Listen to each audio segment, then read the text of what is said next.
तो मोनोपोली कहाँ से आया है? मोनोपोली है ग्रीक वर्ड है मोनो, जिसका मतलब होता है सिंगल, और पोलिन मतलब क्या होता है? सेलर्स। उनसे मिलके बना है मोनोपोली, यानी कि एक सेलर और सिंगल सेलर, उसको बोलते हैं मोनोपोली। मनोपसोनी क्या होता है? ये मनोपसोनी मार्केट सुना है किसी ने?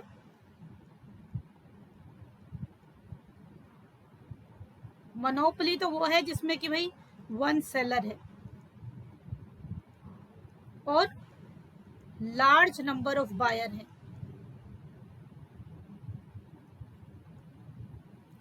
मनोपसोनी क्या होता है?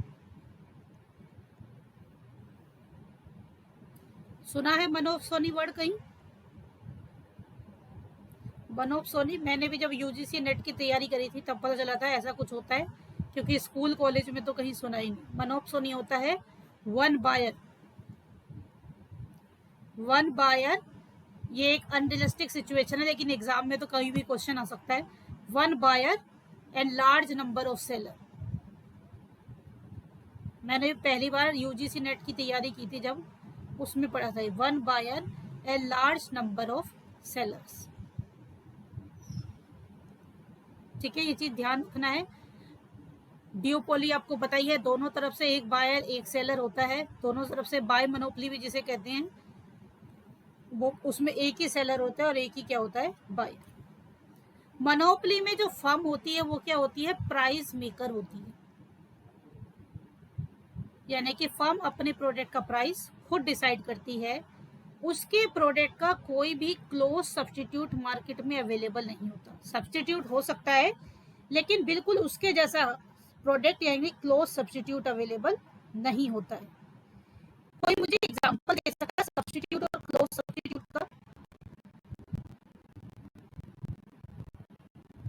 क्या डिफरेंस है? हाँ जी, क्या क्लोज सब्सटीट्यूट और सब्सटीट्यूट में क्या डिफरेंस है? कोई एग्जांपल देके बता सकते हो? अभी अभी अभी आ रही है सही?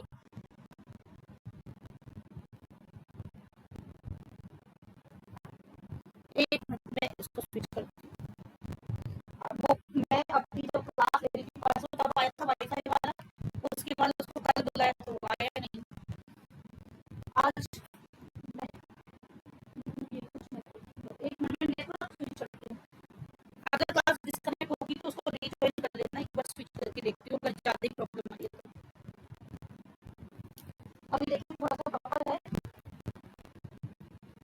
अभी सही आ रहा है कि अभी भी वैसे आ रहा है?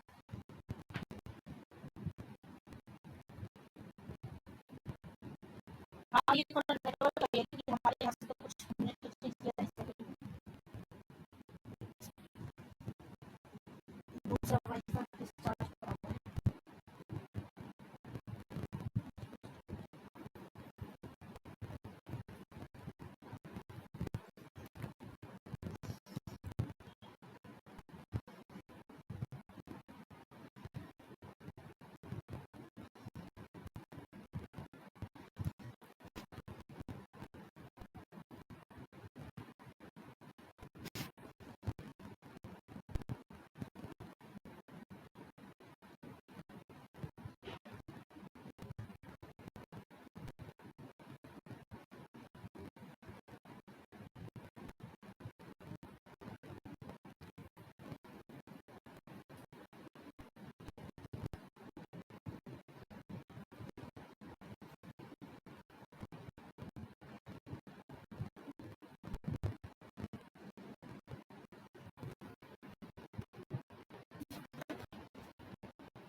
अभी बताइए थोड़ा आवाज सही है?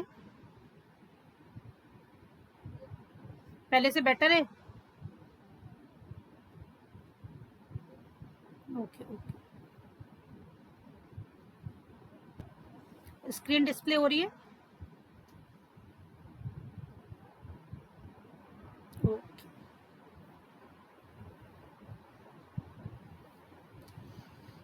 तो मोनोपोली में कोई भी क्लोज सब्स्टिट्यूट नहीं है। हम थे क्लोज सब्स्टिट्यूट और सब्स्टिट्यूट में क्या डिफरेंस है, मतलब कोई एग्जांपल प्रोडक्ट का देके बताइए कि कौन से क्लोज सब्स्टिट्यूट है और कौन सा सब्स्टिट्यूट है।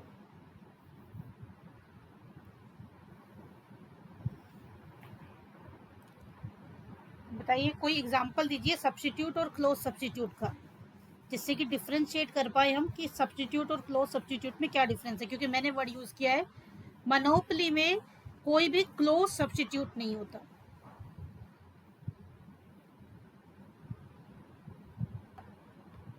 हाँ जी बताइए। T and coffee close substitute है या सब्स्टिट्यूट है? यस। और कोक एंड पेप्सी?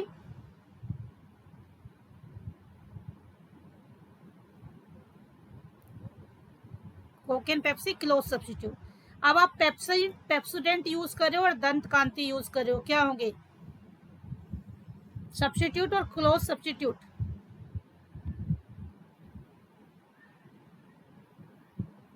यस। आप एप्पल का लैपटॉप यूज कर रहे हो और आप किसी ऐसी कंपनी एसर का मतलब यूज कर रहे हो, एसर का लैपटॉप यूज कर रहे हो और एप्पल का लैपटॉप यूज कर रहे हो, तो वो क्लोज सब्स्टिट्यूट होंगे या सब्स्टिट्यूट? क्लियर हुआ ये बात? कि यानी कि प्रोडक्ट तो अवेलेबल हो सकता है लेकिन क्लोज नहीं होगा, यानी कि बिल्कुल उसके जैसे फीचर वाला मिलता जुलता प्रोडक्ट अवेलेबल नहीं होगा। सेम फीचर वाला प्रोडक्ट मार्केट में अवेलेबल नहीं होता इन केस ऑफ मोनोपोली।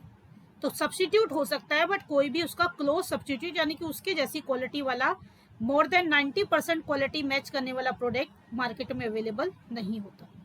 एक ही फर्म होती है, वही क्या बना देती है? इंडस्ट्री। क्योंकि एक ही सेलर है उस पर्टिकुलर प्रोडक्ट को बेचने वाला, तो वही अपने आप में क्या है? इंडस्ट्री है। डिफरेंट डेफिनेशन, ये तो रट्टा मारने वाली बात है, दिमाग में मतलब रट के सेट करना कई बार, क्योंकि आजकल डेफिनेशन भी बहुत आती हैं। सी मोनोपोली के फीचर बाकी हम सब डिस्कस कर चुके हैं। सबसे खतरनाक फीचर क्या है? Restriction on the entry of the new firm, यानी कि नई फर्म को एंट्री नहीं करने दिया जाएगा, क्योंकि अगर एंट्री करने दिया गया तो फिर मोनोपोली की सिचुएशन ही नहीं रहेगी और एंट्री बैन करने के बहुत सारे इकोनॉमिकल, इंस्टीट्यूशनल, लीगल और आर्टिफिशियल बैरियर क्रिएट किए जाते हैं। पेटेंट लेके, कॉपीराइट लेके, उस तरह से आपको अपने प्रोडक्ट को यूनिक बनाना है तो आपको पेटेंट रजिस्टर कराना होगा, उसका कॉपीराइट लेना होगा, ताकि कोई और सेम 100% प्रोडक्ट प्रोड्यूस ना करे। क्योंकि इसका कोई क्लोज सब्स्टिट्यूट नहीं होता है, इसलिए मोनोपोली के जो प्रोडक्ट होते हैं उनकी क्रॉस इलास्टिसिटी क्या होती है? 0 होती है और प्राइस इलास्टिसिटी लेस देन 1 होती है। फर्म प्राइस मेकर होती है। कोई मुझे बताएगा प्राइस इलास्टिसिटी लेस देन 1 का क्या मतलब है? मोनोपोली में प्राइस इलास्टिसिटी लेस देन 1 होती है, इसका क्या मीनिंग हुआ?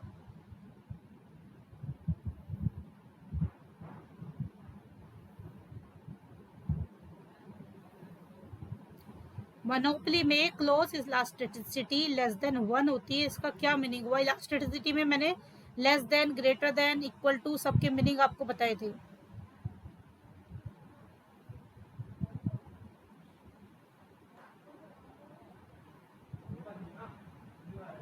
हाँ जी, यानी कि लेस देन 1 का मतलब क्या हुआ? Percentage change in demand is less than percentage change in price. इसका मतलब क्या है? प्राइस आप आसानी से क्या कर सकते हो? इंक्रीज कर सकते हो, क्योंकि प्राइस बढ़ाने से डिमांड ज़्यादा कम नहीं होती इन केस ऑफ मोनोपोली, क्योंकि कंज्यूमर के पास कोई अल्टरनेटिव नहीं है। क्लियर है सबको?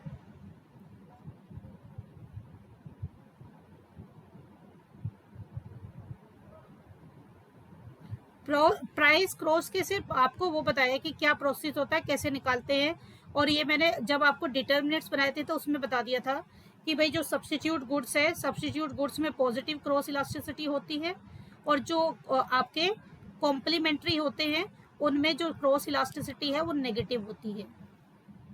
ये मतलब जो इम्पोर्टेंट चीज है वो बताइए, बाकी आपको नोट्स दिया था। स्टिल एक बार पढ़ लेना, नहीं समझ आएगा दोबारा मैं बता दूंगी। डिग्री ऑफ इलास्टिसिटी और ये basic income elasticity, price elasticity, उसका मैंने आपको बेसिक जो इम्पोर्टेंट चीजें हैं वो ही सिर्फ बताई। तभी मैं कह रही हूँ कि जो मटेरियल सेंड करती हूँ ना, साइड बाय साइड पढ़ते जाइए जितना हो सकता है टाइम निकाल के, ताकि एटलीस्ट आपका जो डाउट है उनको साइड बाय साइड आप क्लियर करते जाओ। अब हमने बात की कि भाई मोनोपोली में बैरियर्स क्रिएट किए जाते हैं, तो बैरियर्स यानी कि एंट्री को रिस्ट्रिक्ट किया जाता है। तो कौन कौन से तरीके हैं जिनसे एंट्री रिस्ट्रिक्ट की जा सकती है? सबसे बड़ा तरीका है लीगल रिस्ट्रिक्शन, जैसे फ्रेंचाइजी लेके आप देखते हो आजकल डीपीएस और मैकडी, पिज्जा हट इतने दुनिया भर के खुले हुए हैं।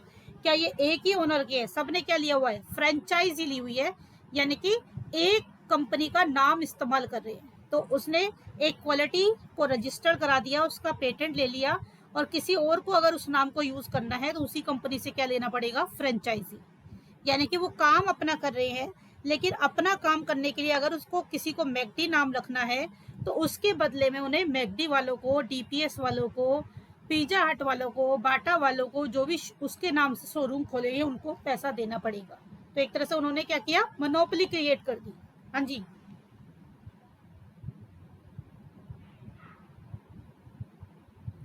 नहीं ये टाइम पीरियड होता है, ये डिपेंड करता है आपकी टर्म एंड कंडीशन कि आप 1 ईयर के लिए फिक्स कर रहे हो या फिर आप 2 ईयर के लिए कॉन्ट्रैक्ट कर रहे हो, 5 ईयर, जितने ईयर के लिए कॉन्ट्रैक्ट करोगे तो कॉन्ट्रैक्ट में आप डिसाइड करोगे कि 1 टाइम पेमेंट करोगे या फिर ईच ईयर करोगे। तो ये हर साल के लिए दिया जाता है, तो बट डिपेंड करता है कि सारे साल का एक साथ दे दो या इंस्टॉलमेंट में दे दो। क्योंकि जब तक आप उसका नाम यूज करोगे एक तरह से आप उसको एनुअल पेमेंट कर रहे हो। आपके लिए फ्रेंचाइजी क्या है? Annual expenses. अब ये एनुअल एक्सपेंसेस दी कैसे जाएगी वो डिपेंड करता है आपकी फ्रेंचाइजर के साथ किस तरह की डील हुई है। बैरियर टू मोनोपोली क्या होता है? रॉ मटेरियल में मोनोपोली। भाई पूजा की कंपनी है, बिसम्बरी की है, हेमलता की है, मनप्रीत की है, मंजू की कंपनी है, हमारी सारी कंपनियां क्या है? एक जगह एक तरह का रॉ मटेरियल यूज करती हैं और एक जगह से आता है। अगर हमारी किसी भी कंपनी, हम जितने भी मेंबर है, किसी की कंपनी ने अगर रॉ मटेरियल वाली कंपनी पे कब्जा कर लिया, अपनी मोनोपोली एस्टेब्लिश कर दी, तो चाहे पूजा हो या मंजू हो, बिसम्बरी हो, हेमलता हो, सबको यहीं से रॉ मटेरियल लेना है। तो अब ये क्या करेगा? अपने मनमाने तरीके से मनमाने प्राइस पे सोल्ड आउट करेगा। तो अगर किसी पर्टिकुलर इंडस्ट्री का रॉ मटेरियल कहीं से आता है और वो एक कंपनी मोनोपोली क्रिएट करना चाहती है, तो वो जो जहां से रॉ मटेरियल आता है उसको अपने कब्जे में करके, उसको टेक ओवर करके, उसको परचेज करके, उसको किसी भी तरीके से अपने कंट्रोल में लेके मोनोपोली क्रिएट कर सकती है।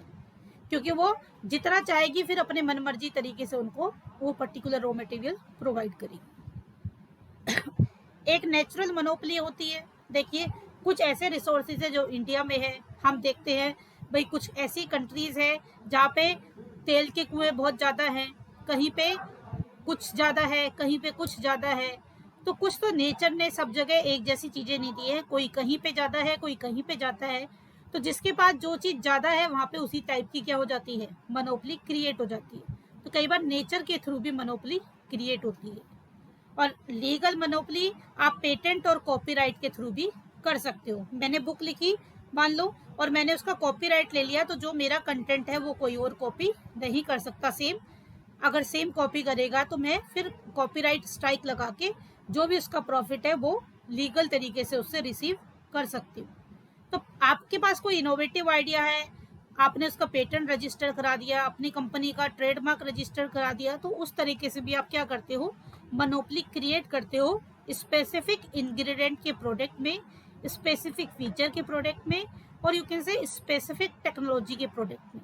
इसका लेटेस्ट एग्जांपल आप ले सकते हो, कोविड का जो वैक्सीन है, भाई जिन कंपनी ने उसे सर्च किया उन्होंने बाकी सबको मैन्युफैक्चरिंग का राइट नहीं दिया, वो खुद ही मैन्युफैक्चर कर रहे हैं। क्यों? क्योंकि उन्होंने उनका पेटेंट रजिस्टर कराया है, और as you know patent register कराने के लिए भी अच्छी खासी रजिस्ट्रेशन फीस देनी पड़ती है गवर्नमेंट को। तो कोई भी पर्सन जो पेटेंट रजिस्टर कराएगा वो दूसरे के साथ अपना राइट शेयर नहीं करना चाहेगा। तो पेटेंट के थ्रू भी आप किसी भी पर्टिकुलर फीचर पे, किसी भी पर्टिकुलर प्रोडक्ट पे, किसी भी पर्टिकुलर रिसर्च पे, इनोवेशन पे अपना अधिकार क्रिएट कर लेते हैं, तो कोई दूसरा उसको यूज नहीं कर पाएगा। उसको कुछ उससे थोड़ा सा अलग करना होगा, बिल्कुल सेम वो नहीं कर सकता है, क्योंकि लीगली वो बाउंडेड हो जाएगा। अगर उसने ऐसा किया तो उसका सारा प्रॉफिट उसको देगा जिसने ये रिसर्च पहले की थी। ये बताइए क्लियर है कि नहीं?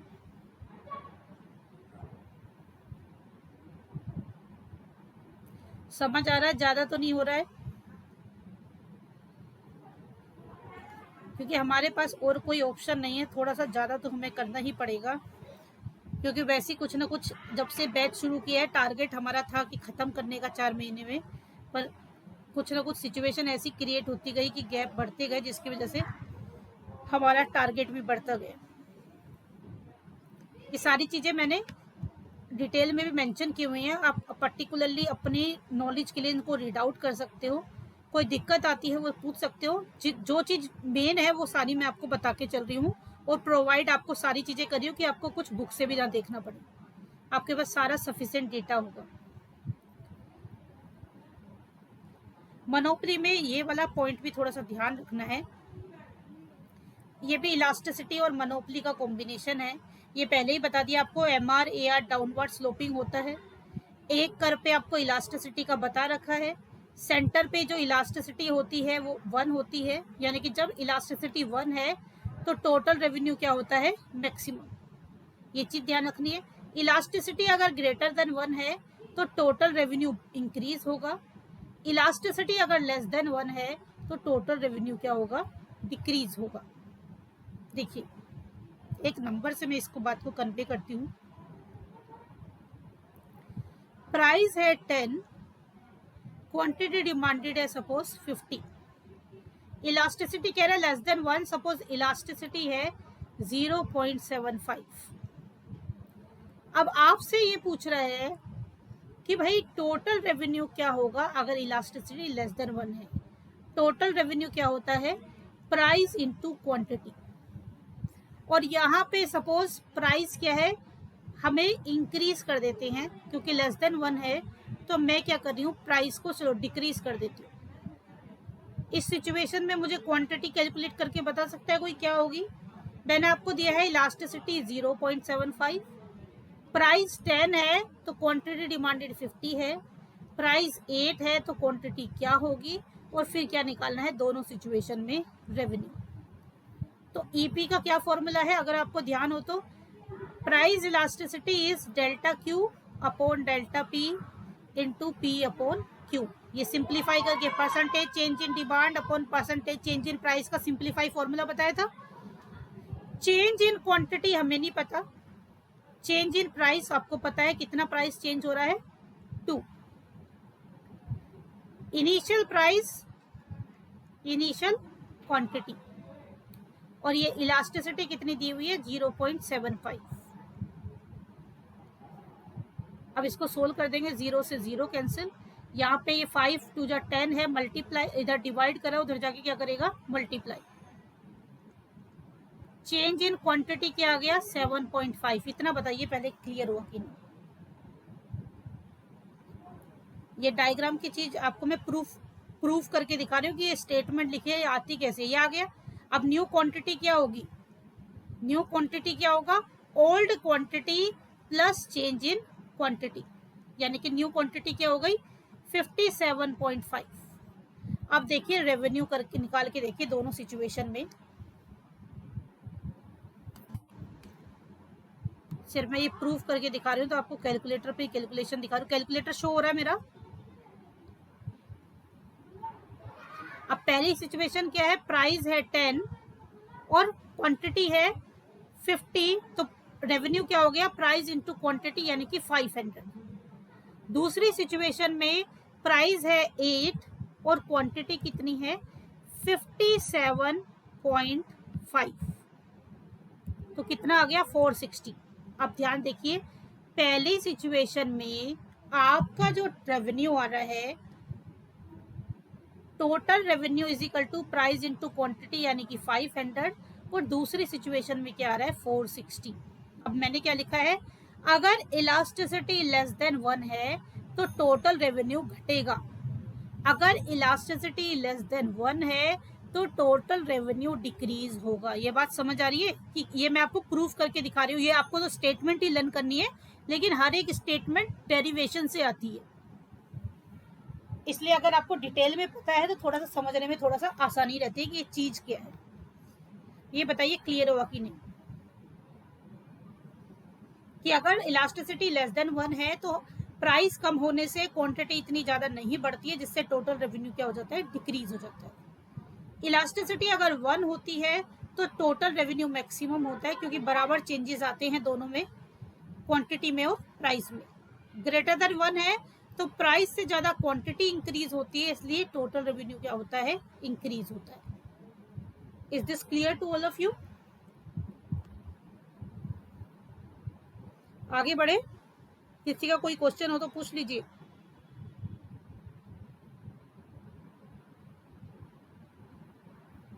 मेरी आवाज अभी सही आ रही है?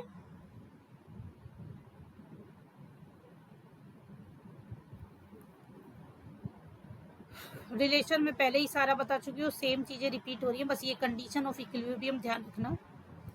चाहे मोनोपोली हो या मोनोपोलिस्टिक हो, आगे बताऊंगी, लेकिन मैं साथ में ही बता के चल रही हूँ, सब में कंडीशन सेम है। मोनोपोली हो, मोनोपोलिस्टिक हो या परफेक्ट कंपटीशन हो। ओलिगोपोली को छोड़ के,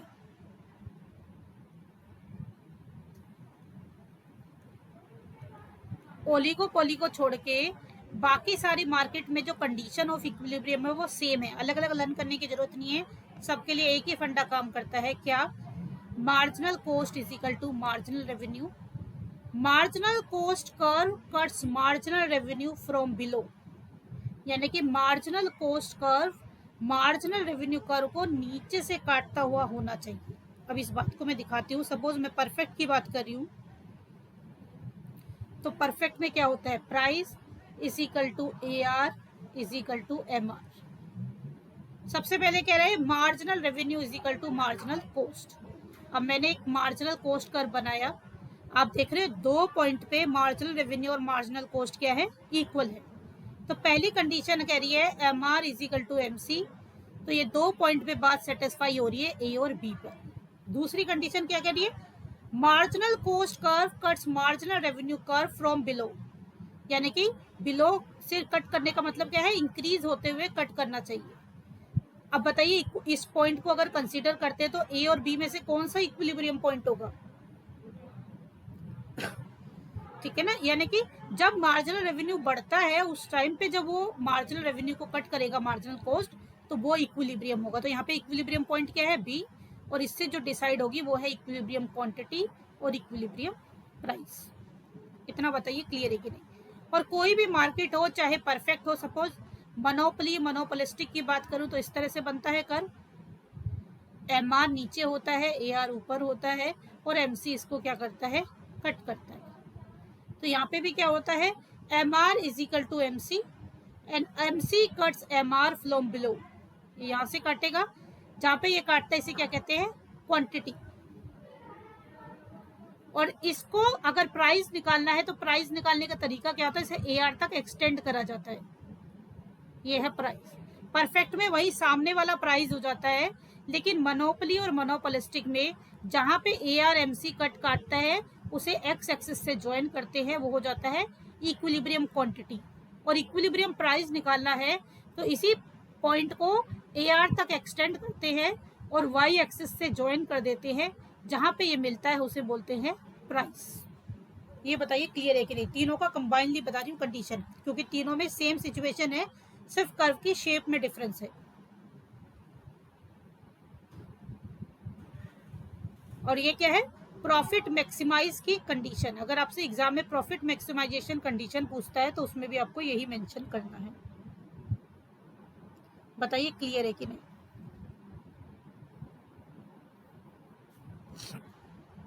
ये डिटेल में भी मैंने आगे मेंशन किया हुआ है। ये चीज भी मैं आपको एक दिन पूछा था, आप में से किसी ने डाउट, तब ये बता चुकी थी कि चाहे मोनोपोली हो, चाहे मोनोपोलिस्टिक हो, चाहे ओलिगो परफेक्ट कंपटीशन, तीनों में शॉर्ट रन की सिचुएशन सेम है। यानी कि शॉर्ट रन में सुपर नॉर्मल प्रॉफिट भी होता है, नॉर्मल प्रॉफिट भी होता है, लॉसेस भी होता है। यानी कि चाहे मोनोपोली हो, चाहे मोनोपोलिस्टिक हो, चाहे आपका परफेक्ट कंपटीशन हो, शॉर्ट टर्म की सिचुएशन सेम रहती हैं। और सुपर नॉर्मल प्रॉफिट कब होता है? जब एवरेज रेवेन्यू एवरेज कॉस्ट से ज़्यादा होगा। एवरेज रेवेन्यू एवरेज कॉस्ट के इक्वल होगा तो नॉर्मल प्रॉफिट, और when average revenue is less than average cost तो वो क्या होता है? लॉस। लेकिन तीनों तरह की मार्केट में, ओलिगोपोली को छोड़ के तीनों तरह की मार्केट में शॉर्ट टर्म में तीनों ही सिचुएशन अवेलेबल होती है। तीनों की सिचुएशन सिर्फ लॉन्ग रन में चेंज होगी। ये सारी चीज़ें डायग्राम के थ्रू बताई हुई है, सिर्फ ये आपके रेफरेंस के लिए, क्योंकि हम डिस्क्रिप्शन में नहीं जा रहे हैं। तो डिस्क्रिप्शन में वो नहीं है, जो आपको पॉइंट मैंने अभी पीछे बता दिया उतना ही आप ध्यान रख सकते हो कि जहाँ पे एमसी और एमआर एक दूसरे को काटते हैं वहाँ से क्वांटिटी डिसाइड होती है। ध्यान से देखिएगा, जहाँ पे एमसी और एमआर एक दूसरे को काटते हैं वहाँ पे क्वांटिटी डिसाइड होती है। इसको एआर तक एक्सटेंड करते हैं तो ये प्राइस बन जाता है। अगर कॉस्ट निकालनी है तो कॉस्ट के लिए एवरेज कॉस्ट कर्व बनाते हैं। इस लाइन को, जो हमने लाइन बनाई थी इक्विलिब्रियम की, इस लाइन को जहाँ पे एवरेज कॉस्ट कर्व काटेगा वो बन जाती है उसकी कॉस्ट। यानी कि ये है कॉस्ट और ये है प्राइस, यानी कि रेवेन्यू। तो रेवेन्यू में से कॉस्ट लेस करेंगे तो जो बचा हुआ पोर्शन है वो क्या हो जाता है? Super normal profit. सिर्फ लैंग्वेज ध्यान रखो, क्योंकि डायग्राम वहाँ पे नहीं आता एग्जाम में, वो पीजीटी इकोनॉमिक्स में ज़्यादा डिटेल में पूछेंगे। सिर्फ आपको इक्विलिब्रियम की कंडीशन ये पूछ सकते हैं, प्राइस कैसे कैलकुलेट होता है। जैसे मैंने आपको कहा कि इसको एक्सटेंड कर देते हैं ईयर तक प्राइस कैलकुलेट करने के लिए। इक्विलिब्रियम क्वांटिटी कहाँ कैलकुलेट होती है? जहाँ पे एमसी एमआर को कट करती है, उसको एक्स एक्सिस से ज्वाइन करते हैं, वो हो जाती है इक्विलिब्रियम क्वांटिटी। अगर हम नॉर्मल की बात करें तो नॉर्मल में जो एसी कर्व है बिल्कुल इसके ऊपर, आप देख रहे हो, ध्यान, दोनों को ध्यान से देखना। सुपर प्रॉफिट में बाकी सारी कंडीशन सेम रहती है। सुपर प्रॉफिट में जो एसी है वो नीचे से काटता है। नॉर्मल प्रॉफिट में जो एवरेज कॉस्ट है बिल्कुल जो प्राइस लाइन है वहीं पे टच करेगा। ये फंडा सेम है, जहाँ पे एमसी एमआर को काटेंगी उसको ज्वाइन कर दोगे आप, ये क्वांटिटी है, उसको ऊपर एक्सटेंड करोगे, ये प्राइस हो जाएगा। As I told you, normal profit जो है कॉस्ट का हिस्सा ही होता है, इसलिए average cost curve normal situation में बिल्कुल आपकी प्राइस वाले पॉइंट को काट के जाता है। इसको बोलते हैं नॉर्मल प्रॉफिट, क्योंकि नॉर्मल प्रॉफिट का मतलब है कि ऑर्गेनाइजेशन जो है इसे कॉस्ट में ही कंसीडर करके रखती है, जो कि बिजनेस को रन करने के लिए जरूरी है। और इससे आपको एक आइडिया और लग जाएगा कि नॉर्मल लॉस में क्या आ जाएगा नीचे। देखिए एक बार फिर से रिपीट कर रही हूँ, सारी चीजें सेम है, सिर्फ हर सिचुएशन में एसी चेंज होता है। अगर सुपर नॉर्मल प्रॉफिट है तो एसी नीचे काटेगा प्राइस लाइन से नीचे। अगर नॉर्मल प्रॉफिट है तो एसी बिल्कुल प्राइस लाइन के ऊपर काटेगा। अगर लॉस है तो एसी प्राइस लाइन से बहुत ऊपर काटेगा। यानी कि अगर मैं इसको, क्योंकि बने हुए डायग्राम में नहीं समझ आ रहा हो तो थोड़ा सा बना देती हूँ उसको मैं।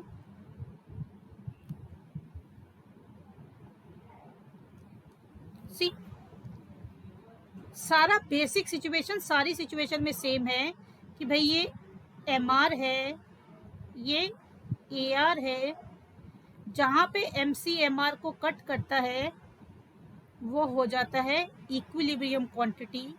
इसको एक्सटेंड कर देते हैं तो ये हो जाता है प्राइस। लॉस दिखा रहे, इसका मतलब कॉस्ट क्या होगी? प्राइस से ऊपर, तो ये इसको टच नहीं करेगा, इससे भी ऊपर होगा कौन? एसी। और इसको लाइन को एक्सटेंड करेंगे एसी तक, ये हो गई कॉस्ट। प्राइस है ओपी, कॉस्ट है ओसी। कॉस्ट ज्यादा है तो ये जो डिफरेंस है ये क्या हो जाता है? लॉस। ये बताइए कुछ कहानी समझ आई कि नहीं? है सब ऊपर से जा रही है।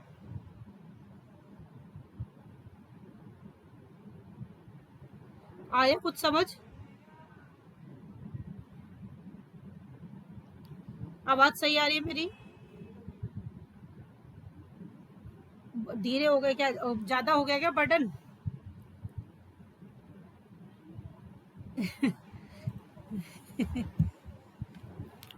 देखिए सेल्फ स्टडी मैंने आपको बताया, देखिए मैंने सारी चीजें अलग अलग ट्यूशन पढ़ा के जब पढ़ाती थी, मुझे ट्यूशन पढ़ाने का बहुत फायदा हुआ कि उससे क्या है, सारे कंसेप्ट सारे सब्जेक्ट बहुत सारे खुद ही रेडी हो गए। मैंने आपको बताया मैंने कोई स्पेसिफिक तैयारी नहीं की, उसी से मेरा नेट क्वालिफाइड हो गया, सारे एग्जाम जितने भी क्वालिफाइड किए उसी से सारे हो गए। क्योंकि पढ़ाते हुए हम ज़्यादा अच्छे से पढ़ते हैं इन चीज़ों को, जब आप अपना खुद पढ़ाई करते हो तो आप ओवरव्यू लेते हो, तो अगर बेस आपको क्लियर है ना तो आपकी जो पॉसिबिलिटी होती है ना सही होने की वो बहुत ज़्यादा बढ़ जाती है।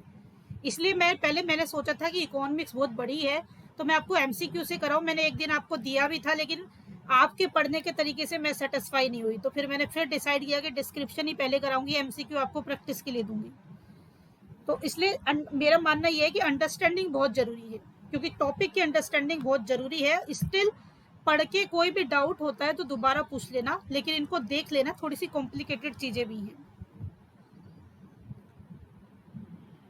सेम चीज अगर आपको ये समझ आ गई तो फिर बाकी तो अपने आप ही आ जाएगा। मोनोपोली में प्राइस डिस्क्रिमिनेशन होता है, उसकी अलग अलग राइटर की डेफिनेशन है, तो रट्टा मारने वाला ही काम होता है। डेफिनेशन आपको देखने किस बंदे ने क्या दी हुई है, क्योंकि आजकल डेफिनेशन का भी बहुत ट्रेंड चल गया है।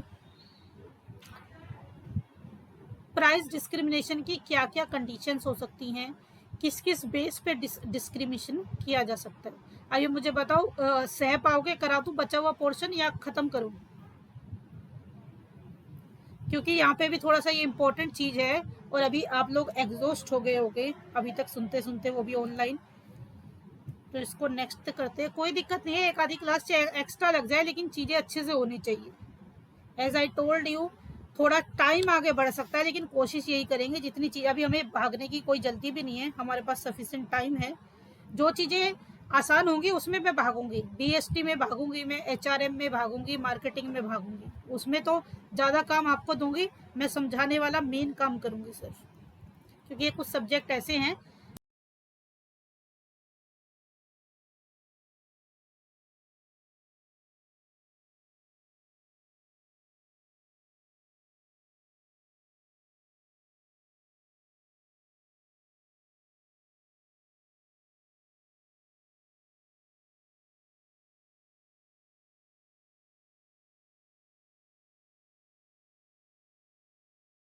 Price per unit, see in case of average revenue, in both the situation you put the value of 30, then in first situation elasticity is 2, 2 minus 1 ये आपने सोल्व किया, you will get MR is equal to 50, and in second market MR is equal to 24. What you understand by this? In the market in which price elasticity is lower, then the product get by selling one extra unit is less. When the elasticity of demand is more, then the revenue generated by selling one extra unit is more. In this type of situation, they will decide in which type of market what type of price they will charge, because they want after selling one extra unit they will get more revenue. That's why if the monopolist want to select a particular market for price discrimination, then they should go for market B. If anybody have any question, then you can ask. Only remember one thing, the formula based on MR and ER. Second thing, sometime in exam you will get the derivation of these formula, means we can use this formula interchangeably, because you are able to calculate MR, AR, elasticity with the help of this formula.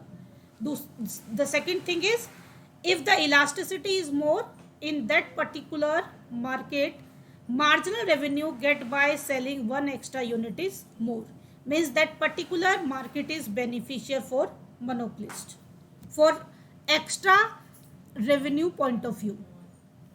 And previously I told you, if we take inelastic and elastic situation, inelastic demand situation is better to charge higher prices, and elastic demand situation is better to charge lower per unit charge for getting good profit in the market. Then after that, comparison. You all know, we already discuss about perfect competition. I am only going to take the major difference. Perfect competition, price taker; monopoly, price maker. In profit maximization, in perfect competition, AR is equal to price is equal to marginal cost. In monopoly competition, marginal revenue is equal to marginal cost. And in case of long term, in perfect competition, profit is normal, and in monopoly, profit is abnormal. As I told you in the yesterday class, if we are talking about long term profit situation, short term situation is same. In short term, whether it is perfect market, monopoly market or monopolistic market, there are three situations: abnormal profit, normal profit and normal loss. But in long run, the situation is different. For perfect market, there is normal profit. For monopoly market, there is abnormal profit. For monopolistic market, there is the situation of normal profit. But in case of oligopoly, we can't comment on the situation for long term, because the profit estimation is depend on the policy of the competitor. In case of perfect competition, technology effect is zero profit, because they assume the technology is same. Usually price goes down and output goes up, because it is believed that if new technology adopted in perfect competition, then production continuously increasing and the per unit cost continuously decreases. In case of monopoly market, generally higher profit, higher price and output is not determined, because in monopoly market output is controlled by the monopolist. Monopolists decide the number of unit produced by the firm according to the profit situation of the particular market. On the basis of the profit situation, they will increase or decrease the number of unit produced in a particular market. If anybody have any question, then you can ask. All clear है?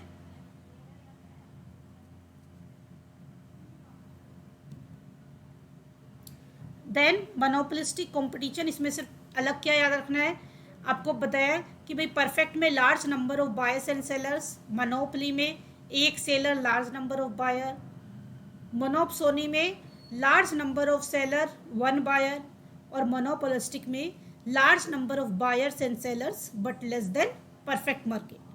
तो monopolistics जो perfect market की जो imaginary situation का जो drawback है उसको कम करने के लिए मोनोपोलिस्टिक कंपटीशन बनाया गया है. So we can say that in monopolistic competition there are large number of buyers and sellers but less than perfect market. दूसरा क्या पता होना चाहिए कि मोनोपोलिस्ट कंपटीशन का जो कॉन्सेप्ट है वो कौन लेके आया था, आपको नेम पता होना चाहिए. इसके अलावा आपको क्या पता होना चाहिए कि जो मोनोपोलिस्ट कंपटीशन है वो मोनोपोली और परफेक्ट के बीच का एक रास्ता है, यानी कि दोनों का क्या है, एक ब्लेंड है. उसके अलावा आपको एक चीज़ पता होनी चाहिए कि इसमें जो प्रोडक्ट है इसमें लार्ज नंबर ऑफ सेलर है, लेकिन उनका प्रोडक्ट क्या है, डिफ्रेंशिएटेड. परफेक्ट कंपटीशन में होमोजीनियस प्रोडक्ट था, इसमें कैसा है, डिफ्रेंशिएटेड. और दूसरा हमेशा आपको ध्यान रखना है, मोनोपोलिस्टिक कंपटीशन में नॉन प्राइस कंपटीशन होता है, यानी कि प्राइस के लिए कोई कंपटीशन नहीं करता. नॉन प्राइस कंपटीशन यानी कि इस मोनोपोलिस्टिक मार्केट में कोई भी कंपनी प्राइस के लिए कोई कंपटीशन नहीं करती. वो ये मान के चलती है कि आप अपने कंज्यूमर को अगर बेटर सर्विस प्रोवाइड कर रहे हो, बेटर फीचर प्रोवाइड कर रहे हो, तो आप अपने कंज्यूमर से ज़्यादा प्राइस भी चार्ज कर सकते हो. तो कोई भी कंपनी प्राइस के ऊपर नहीं भागती. अगर क्वेश्चन ये आता है कि प्राइस कंपटीशन कहाँ होता है, तो सबसे ज़्यादा प्राइस कंपटीशन ओलिगोपोली में होता है, और ना के बराबर नाम मात्र का या बिल्कुल जीरो प्राइस कंपटीशन होता है मोनोपोलिस्टिक में. और आपको पता है कि परफेक्ट में तो सबका सेम ही प्राइस होता है, तो वहाँ पे तो इस क्वेश्चन की बात ही नहीं आती कि प्राइस को, वहाँ तो कोई प्राइस कंपटीशन होता ही नहीं है, मतलब ये कंसेप्ट ही नहीं आता प्राइस कंपटीशन का, क्योंकि फर्म प्राइस टेकर है, वो कोई प्राइस अपना डिसाइड ही नहीं करती, तो वहाँ पे ये कॉन्सेप्ट एप्लीकेबल ही नहीं होता।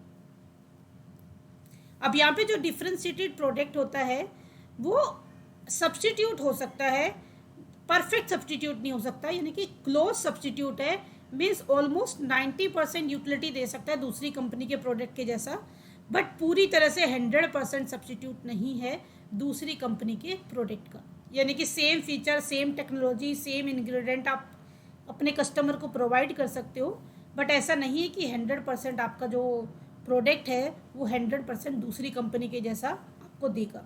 देखिए आप ब्रांडेड, सपोज मैं ब्रांडेड शूज़ की बात करती हूँ, तो आप किसी भी ब्रांडेड कंपनी के शूज़ उठा लीजिए, आप एडिडास उठा लीजिए, आप रिबॉक उठा लीजिए, किसी भी ब्रांडेड कंपनी को उठाइए, सब में लिटिल बिट वेरिएशन होगा। बहुत सारी चीज़ें हैं कि एक कंपनी कोई नया मॉडल निकालती है, दूसरी भी निकाल देती है, चाहे ऑटोमोबाइल सेक्टर में चले जाइए, फ़ोन में चले जाइए, सॉफ्टवेयर इंडस्ट्री में चले जाइए, सब जगह यही हाल है, लेकिन हर किसी के प्रोडक्ट में थोड़ा बहुत वेरिएशन होता ही होता है, कोई भी एक दूसरे का 100% परफेक्ट सब्सटीट्यूट नहीं होता।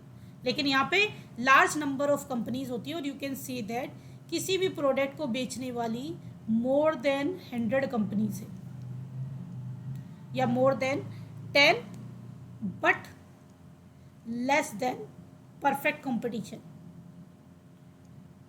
टेक्निकली यही वर्ड यूज करते हैं बुक में, परफेक्ट कंपटीशन से कम लेकिन 10 से ज़्यादा, क्योंकि 10 से 12 है तो वो कौन सी सिचुएशन आ जाती है, ओलिगोपोली की। Different definitions given by different authors, तो ये तो क्रैम करने वाली चीज़ है, घूम फिर के बात उन्होंने वही कही है जो हमने मेन डेफिनेशन में स्टडी की है।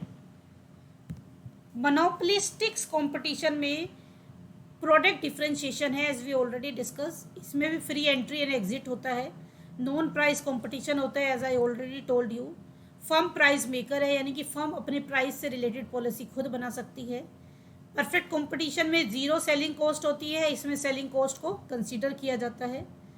इसमें जो फैक्टर ऑफ प्रोडक्शन है वो लेस मोबाइल है, यानी कि यहाँ पे भी एक मार्केट से दूसरे मार्केट में ये एज्यूम किया जाता है कि प्रोडक्ट की मोबिलिटी नहीं है, यानी कि उनको ट्रांसफ़र नहीं कर सकते।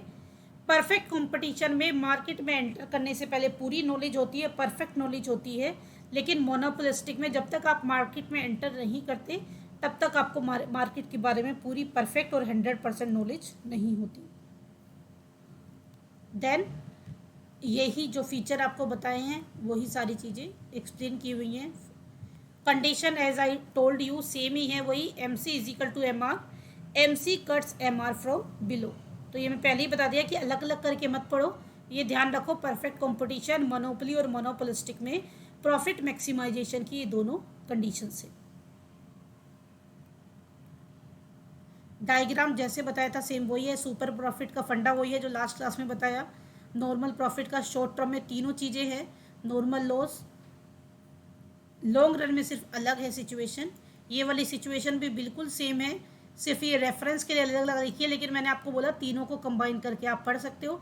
तीनों में सिर्फ लॉन्ग टर्म की सिचुएशन अलग है, शॉर्ट टर्म में सारी सिचुएशन 100% चीज़ें क्या है, सेम है, पूरी 100% चीज़ें सेम है। सिर्फ लॉन्ग टर्म में आपको ध्यान रखना है कि मोनोपोलिस्टिक में किस तरह का होता है, नॉर्मल प्रॉफिट होता है। ये मैंने आपको शॉर्टकट में पहले ही बातें बता दी, सिर्फ एक रीडिंग पॉइंट ऑफ व्यू से कुछ डेटा दिया है, क्योंकि एक रीडिंग लगानी चाहिए, यू नेवर नो कहाँ से कौन सा टॉपिक कर ले। तो इंपॉर्टेंट चीज़ें तो हम डिस्कस कर ही रहे हैं, बट एक रीडिंग सब चीज़ की लगा लोगे तो पता नहीं चलता कौन सी नॉलेज कहाँ पे वो यूटिलाइज हो जाए। सारी चीज़ें वही हैं, इसको कंपेरेटिव चार्ट देख लीजिए। परफेक्ट कंपटीशन में marginal revenue long term marginal cost के इक्वल है, सेम मोनोपोलिस्टिक में भी है और सेम मोनोपोली में भी है। प्राइस के बारे में भाई सिर्फ इसमें ये एक ही फैक्टर एक्स्ट्रा है कि यहाँ पे average revenue, long term marginal cost, long term average cost और मार्जिनल रेवेन्यू इक्वल होते हैं। मोनोपोलिस्टिक में price is equal to long term average cost, यहाँ पे long term marginal cost, average cost MR equal है। यहाँ पे AR और AC लॉन्ग टर्म सिर्फ इक्वल होते हैं, बट ग्रेटर देन LMC, यानी कि जो large term last term marginal cost है उससे क्या रहेंगे, ये ज़्यादा रहेंगे। और अगर इस सिचुएशन की हम बात करें, यहाँ पे पहली कंडीशन सेम है, सिर्फ इसमें चेंजेस आता है, यानी कि यहाँ पे इक्वल प्राइस नहीं होता मोनोपोली में, क्योंकि मोनोपोली में मोनोपोलिस्ट खुद डिसाइड करता है, सारे डिसीजन खुद लेता है, तो हमेशा उसमें एवरेज रेवेन्यू क्या रहेगा, मार्जिनल कॉस्ट से ज़्यादा रहेगा। क्योंकि एक ही पर्सन है, वो अपने प्रॉफिट के लिए चीज़ों को बेचेगा, तो वो कभी मार्जिनल रेवेन्यू के इक्वल करके नहीं बेचता। एवरेज रेवेन्यू हमेशा मार्जिनल रेवेन्यू से क्या होगा, ज़्यादा होगा, और जो एवरेज कॉस्ट है उससे भी ज़्यादा होगा। वो कभी भी अपना रेवेन्यू यानी कि पर यूनिट कॉस्ट जो है एवरेज कॉस्ट से नीचे नहीं रखता है, उससे ज़्यादा ही रखता है। तो ये थोड़ा सा situation MCQ point of view से याद रखनी है। किसी का कोई क्वेश्चन हो तो पूछ लीजिए।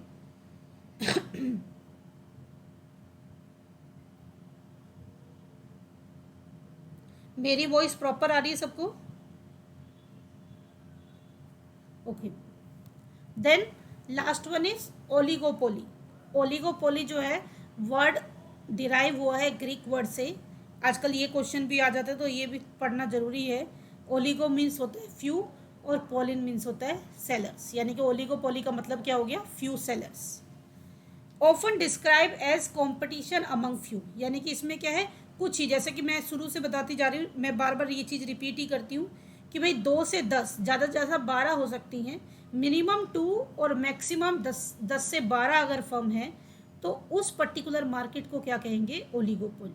आई एम रिपीटिंग, एक प्रोडक्ट को सोल्ड करने वाली अगर मिनिमम 2 और मैक्सिमम 10 से 12 फर्म्स हैं, 12 कंपनियां हैं, तो उसको हम कहते हैं ओलिगोपोली सिचुएशन। ओलिगोपोली की अलग सिचुएशन क्या है, आपने देखा परफेक्ट कंपटीशन में होमोजीनियस प्रोडक्ट है आपका। अगर हम बात करें मोनोपोली में, तो मोनोपोली में होमोजीनियस भी हो सकता है और डिफ्रेंशिएटेड भी हो सकता है। परफेक्ट कंपटीशन में डिफ्रेंशिएटेड प्रोडक्ट है, और ओलिगोपोली में होमोजीनियस यानी एक जैसा भी हो सकता है और डिफ्रेंशिएटेड भी हो सकता है।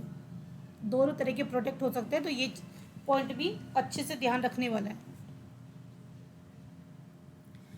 ओलिगोपोली में जो मेन चीज़ है उनको ध्यान रखना, इसमें बिजनेस डिसीजन में इंटरडिपेंडेंस होती है, यानी कि आप जो डिसीजन लेते हो वो सारे डिसीजन आपके कॉम्पिटिटर के डिसीजन के ऊपर डिपेंड करते हैं।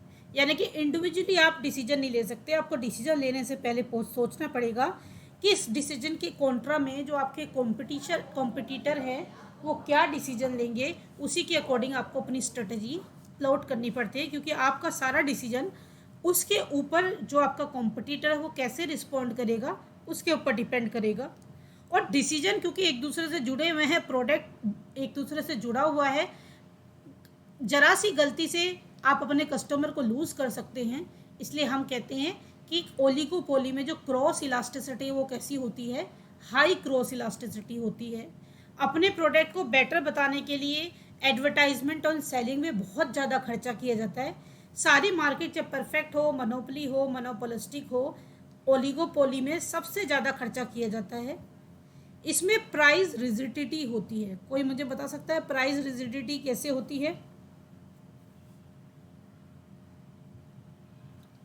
How is price rigidity in oligopoly? This is again a important concept.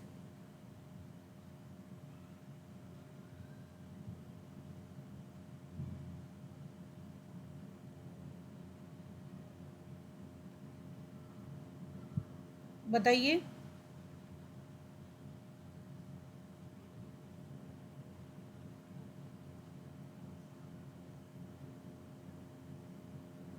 Anybody tell me price rigidity क्या होती है? आप सब अवेलेबल है?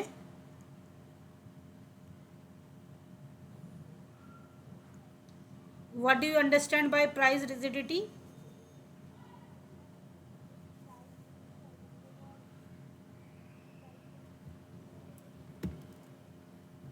प्राइस रिजिडिटी मतलब सम एक्सटेंट तक ठीक है। प्राइस रिजिडिटी का मतलब है not easily change the price, not easily change the price. इसका मतलब क्या हुआ, क्योंकि आपने जो प्राइस रखना है वो बहुत सोच समझ के रखना है, तो इसीलिए अगर आपने एक प्राइस चार्ज कर दिया तो आपका कॉम्पिटिटर हो सकता है प्राइस डाउन कर दे, हो सकता है उतना ही प्राइस रखे। इसलिए आपको बहुत सोच समझ के प्राइस अपना डिसाइड करना है और प्राइस को आसानी से चेंज नहीं करना। तो थिंक्स 100 और 200 times before deciding the price of your product. Then intense competition, आपको पता है कट एंड थ्रोट कंपटीशन होता है ओलिगोपोली में। आप एग्जांपल देख लीजिए टेलीकॉम का ही, जियो, वोडाफोन, एयरटेल, अगर कोई एक प्लान निकालता है तो दूसरी कंपनी भी निकालती है, कोई टैरिफ रिड्यूस करता है तो दूसरी कंपनियों को भी रिड्यूस करना पड़ता है। तो कट एंड थ्रोट कंपटीशन है, क्योंकि एक छोटी सी गलती से वो अपने सारे कस्टमर को लूज कर सकते हैं। और कोशिश ये रहती है कि एंट्री में मतलब 100% बैरियर नहीं होता, लेकिन किसी ना किसी तरीके से कोशिश करते हैं कि नए कॉम्पिटिटर मार्केट में एंटर ना हो। तो जब नया कॉम्पिटिटर आता है तो क्या करती हैं ओलिगोपोली फर्म, पहले उसे भगाने की, उसे कंपेल करने की कोशिश करते हैं कि वो मार्केट छोड़ के भाग जाए। For example Thums Up, Coke and Pepsi में कैसा कंपटीशन है, ओलिगोपोली कंपटीशन है। जब थम्स अप आई तो इन्होंने ऐसी सिचुएशन क्रिएट कर दी, ऐसे मार्केट को डाउन कर दिया कि थम्स अप सर्वाइव नहीं कर पाई और इन्हीं को सोल्ड आउट करके मार्केट से क्या हो गई, एग्जिट हो गई। यानी कि यही दोनों बड़े कॉम्पिटिटर रह गए, वो बाहर निकल गए, वो कम्पीट नहीं कर पाए, क्योंकि उसको बाहर निकालने के लिए ये दोनों क्या है, मिल गए थे। एक टफ कॉम्पिटिशन इन्होंने थम्स अप को दे दिया। तो डायरेक्टली रिस्ट्रिक्ट नहीं कर सकते किसी भी कंपनी को एंटर करने से, लेकिन ये कुछ ऐसी सिचुएशन क्रिएट कर सकते हैं जिसमें से कि नई कंपनी जो है सर्वाइव ना कर पाए। Then after that kinked demand curve, ये भी मैंने बहुत बार पहले भी बताया हुआ है कि किंग जो ओलिगोपोली मार्केट है उसमें किंग डिमांड कर्व होता है, जिसको किसने प्रपाउंड किया था, पॉल एम स्वीजी ने। किंग डिमांड कर्व क्या कहता है, क्योंकि कॉम्पिटिटर के ऊपर प्राइस और आउटपुट डिपेंड करती है, तो इसलिए उसका जो डिमांड कर्व का जो साइज है वो फिक्स नहीं होता इन दिस सिचुएशन। यहाँ पे कैसा होता है, इस टाइप का एक पर्टिकुलर कर्व बनता है, यानी कि एक सिचुएशन सेम रही तो डिमांड कर्व फिक्स हो गया, जैसे कॉम्पिटिटर ने कोई पॉलिसी चेंज की, मार्केट में कोई चेंज आया, डिमांड कर्व फिर चेंज हो गया। तो ये बहुत ज़्यादा इसमें चेंजेस होते हैं, स्टेबल डिमांड कर्व नहीं रहता, इसलिए इसके डिमांड कर्व को क्या कहते हैं, किंग डिमांड कर्व। और किंग डिमांड कर्व का वही रीज़न है जो पीछे हमने इसके फीचर पढ़े हैं, कट एंड हाइक या कट एंड थ्रोट और कट एंड हाइक कंपटीशन रहता है। राइवल की जो पॉलिसी है उसको फॉलो करना पड़ता है। The rival firm do not follow the price changes. Suppose आपने अगर प्राइस राइज किए हैं तो इट में भी पॉसिबल कि आपका कॉम्पिटिटर प्राइस डाउन ना करे, लेकिन अगर आपने प्राइस डाउन किए हैं तो आपका कॉम्पिटिटर भी फॉलो कर सकता है पॉलिसी।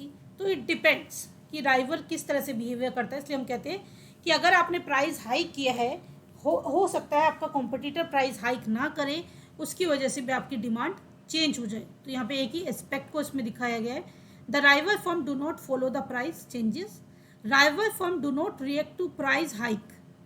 सेम चीज़ है कि प्राइस हाइक से वो, इट में भी पॉसिबल प्राइस हाइक अगर होता है तो वो उस पर्टिकुलर ट्रेंड को फॉलो ना करे। अगर वो फॉलो नहीं करेगा तो आपके कस्टमर क्या करेंगे, आपके प्रोडक्ट को खरीदना बंद कर देंगे और फिर वो कॉम्पिटिटर का प्रोडक्ट परचेज करना स्टार्ट कर देंगे, तो आपका डिमांड कर्व क्या हो जाएगा, ऑटोमेटिकली चेंज हो जाएगा। तो इसलिए आपका ओलिगोपोली में डिमांड कर्व कैसा होता है, किंग डिमांड कर्व। इसमें जरूर ध्यान रखना किसने दिया, पॉल एम स्वीजी ने।